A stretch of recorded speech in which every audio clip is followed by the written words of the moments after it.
Peter, many viewers want to know whether this market is totally different, whether your old view that people should find, buy, and hold good stocks is no longer applicable.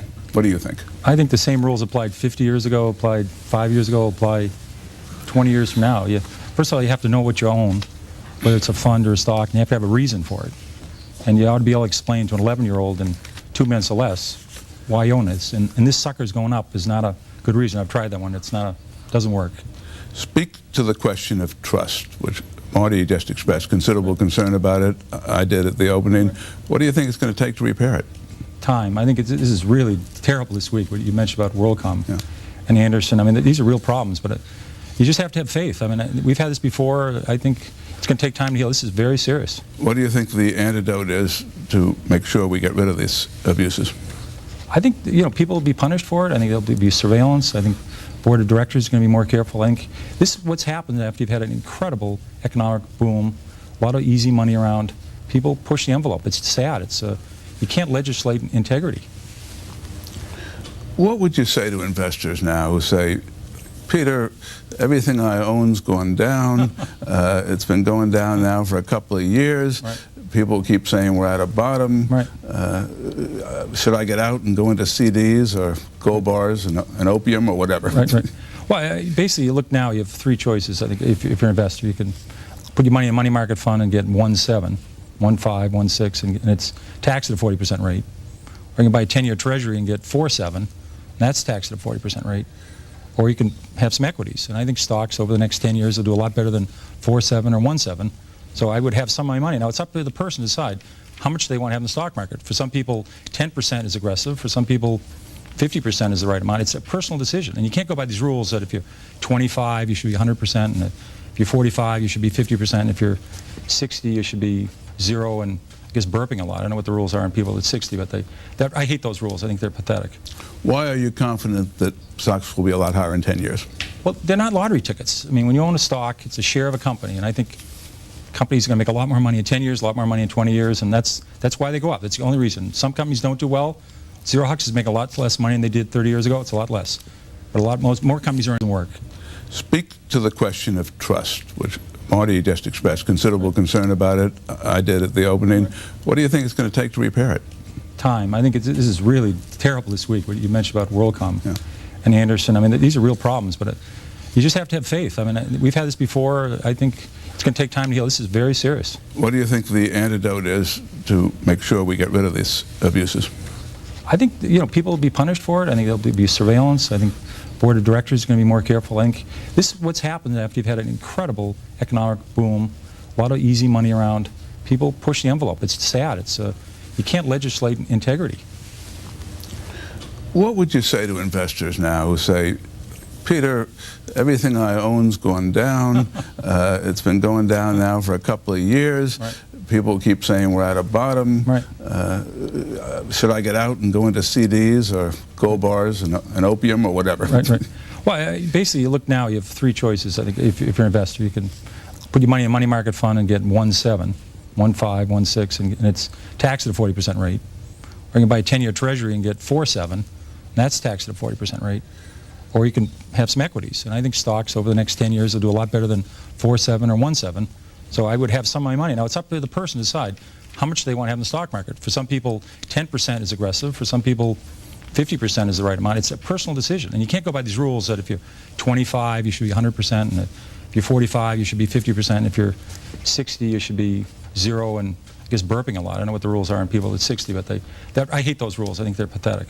Why are you confident that stocks will be a lot higher in 10 years? Well, they're not lottery tickets. I mean, when you own a stock, it's a share of a company. And I think companies are going to make a lot more money in 10 years, a lot more money in 20 years, and that's why they go up. That's the only reason. Some companies don't do well. Zero Huxes make a lot less money than they did 30 years ago. It's a lot less. But more companies are earning a lot more money than they were, and that's why stocks go up.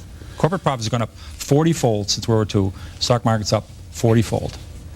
It's 25 years since you started running Magellan. You had been director of research for Fidelity. You'd been with them since, I guess, '69. What are the most conspicuous mistakes you've seen investors make? Well, I think not looking at the balance sheet, and this is a mistake I've made. If you look at a person's balance sheet, you look to see what the assets they own, their houses, if they own a house, if they own a car, what debt they have, and take that away. That's what your net worth is. You should do that with a company. And I've seen investors look at companies that made, let's say, looking at two companies, they're very depressed. They're each at $4 a share. But one company's, and they're each losing a couple $1 million a quarter. One company has $100 million in cash and no debt, and one company has no cash and $100 million in debt. They're about to blow taps on the second company. So and you could do this. If you get through 8th grade math and you get anywhere near 8 and 8 equals 16, you can do this. Look at a company's financial position. It's impossible to go bankrupt if you don't have any debt. I mean, you get the Irving G. Thalberg Lifetime Achievement Award. I think they're bad management. I mean, how could you do that? When you were actively managing money, you presumably were under the same pressures as other fund managers to show performance results. Right. Did that incline you to sell too quickly sometimes? Well, I think my greatest mistakes are, I mean, you know, it's funny on a stock, all you can lose is 100%. I've done that. But your great mistakes is selling a good company and then it doubles, then it triples and it quadruples because you make a lot of mistakes. And so those ones that go up tenfold, I call them the 10 baggers. So some of my mistakes are just saying, oh my God, this stock is too high, and I was wrong. And you had to figure out, what inning am I in this baseball game? I sold Toys R Us way too early. It went up 20-fold after I sold. I did the same thing at Home Depot. Those are probably my two greatest mistakes I ever made. When should you sell? Well, you ought to find out why you bought a stock. If you're saying if it's a cyclical company and they're doing poorly and they're doing awful, you wait till things are getting better and they're doing terrific and then you sell it. But with a growth company, you have to say, Walmart's case, 10 years after they went public, you could have bought the stock and made 500 times your money. Because they still are only in 15% of the United States. And they could say, why can't they go to 17? Why can't they go to 19? Why can't they go to 23? So for the next 4 decades, they went around the country. So you have to say to yourself, in this stock, I have a 10-year story, a 20-year story. You ought to be able to write that down and follow that. That's what I do with the company. And that's your decision. That's how you sell it. We have a novel element for many investors today in the trust issue. Yes. We also have security problems that we didn't traditionally have in America. Have they changed the way you pick and believe in stocks? No, you still buy a company, and you buy a company to grow. And if it's a textile company or it's an electronics company or software company, you better understand what they do. And if they do well, the stock will do well, no matter what happens to the market. If the Dow Jones today was 1,000 or 500, you would have made a lot of money in McDonald's. You would have made a lot of money in Johnson & Johnson. You would have made a lot of money in Gillette. These companies' earnings have gone up a lot the last 30 years. And if the market was 50,000, you would have lost money in Burlington Industries. I recommended that in 1969. I think it's gone from 34 to 2 with no stock splits because their earnings have been terrible. Well, your modesty actually makes an important point, which is people with the best batting averages in the world don't bat 1,000. Yeah. I sometimes get angry mail, particularly during bear markets, saying so-and-so recommended such and such and it went down. Yeah. Well, how often did you come up with a clinker? Well, this is a funny business. You don't have to be right even 5 times out of 10. If the times you're right, you make a double and triple, it offsets all those times you lose 20 or 30%. So when you buy a stock, you ought to say to yourself, how much can I lose and how much can I make? And you ought to be able to make a lot. Because stocks are risky. I mean, look at how much we lost in AT&T. Look at how much we lost in Xerox. These were quality companies. You know, you can lose a lot in a stock. So you got to say to yourself, how much can I make? Because I want to buy a stock, if I'm right, I'm going to make a double or triple. Does your own confidence ever get shaken? Every day I think the market's going to go up. You know? I keep calling a lot of my companies, so I keep calling the companies. You once said to me that you spent all your time looking at companies, analyzing them as businesses, and you didn't spend a lot of time worrying about the economy. Do you have a view on the economy now? Well, I look at the economy. I look historically at the economy. I don't look at the future. I mean, that's weather forecasting. I look at the economy backwards, see what's happening. And the economy looks very good to me right now. The housing market looks terrific. I mean, the auto market looks good. The consumer looks good. There's a lot of good elements to it. And if this is, we've had 9 recessions since World War II, and they've averaged usually about a 2% decline in the workforce. You know, it's terrible. There's about 1.5 million people have lost their jobs in this decline, but that would only be about a 1% decline in the workforce. So far, this has been a mild recession. It has been mild in technology. It has been mild in telecom. It has been mild for, you know, if the company's making fiber optics. But it's been a normal recession, and I would never bet against the American economy. It's powerful. You were never a big fan of the technology group, are you now? I've actually started looking. I'm a little early on these things. I started looking in January and February, and I've been researching the companies. They're very complex because if there's 1,000 technology companies, they're all a little bit different. They're not like a bunch of banks that are very similar. So you have to be careful. I'm looking at companies that are selling close to cash. They're an industry leader, and they're down 95%. All our panelists are a little different, too. Let's turn it over to them, starting with Marty Swag. Well, let's talk about a little different market. First, we had a bubble here in NASDAQ. It collapsed. It went down about as much as the Japanese market did. The economy is iffy. Some people are comparing our situation now to Japan, God forbid, 10 years ago. What do you think? Well, I think that's a very interesting correlation. I mean, the Japanese market and economy has been incredibly weak. They've had a 12-year recession.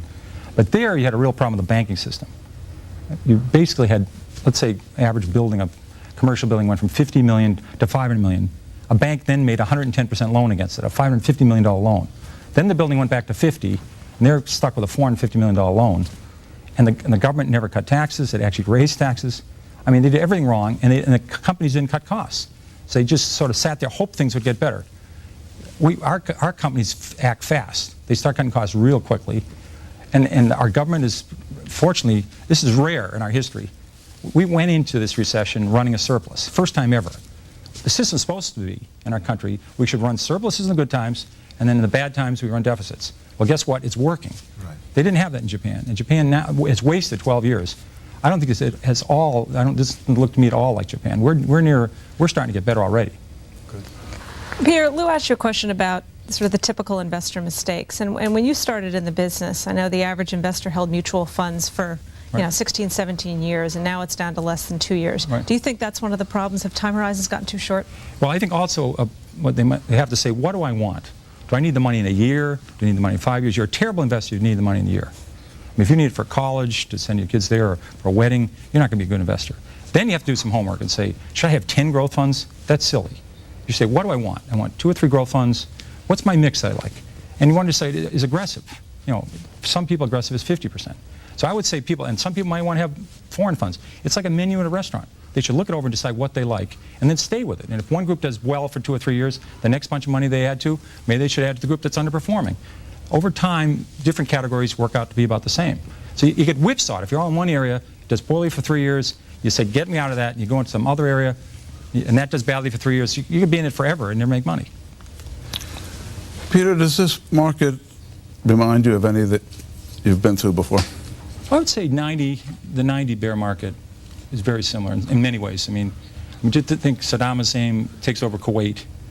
You know, we sent 500,000 troops to Saudi Arabia. All the people are saying it's going to be Iraq's the 3rd largest army in the world. It's going to be another Vietnam. We had a recession. We had all these banks in trouble. Right now, our banks are in terrific shape, which is a major positive.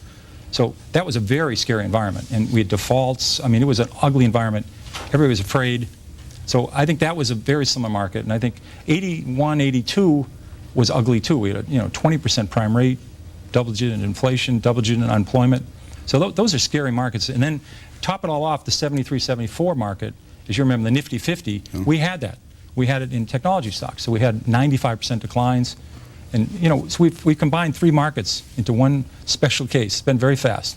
We have less than a minute left. Those who are less sanguine about the economy than you've just expressed often cite the recent declines in the dollar and the shift from surplus to deficit as negatives. You seem to indicate that they're positives. Why? Well, I think the government running a deficit is terrific. That's the way it should work. I mean, when they were running a $200 billion surplus, which they're taking $200 billion out of the economy.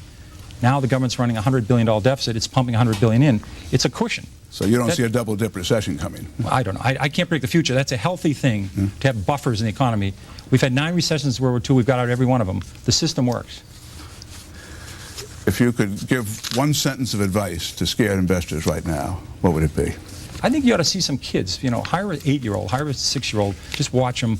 They don't know who Alan Greenspan is. They know about the shape of the yield curve. They're optimistic about the future. We'll be fine for the next 30, 40 years. Well, let's hope you're right, Peter. Courage and persistence, they've worked in the past. There we do have to stop with thanks to Peter Lynch.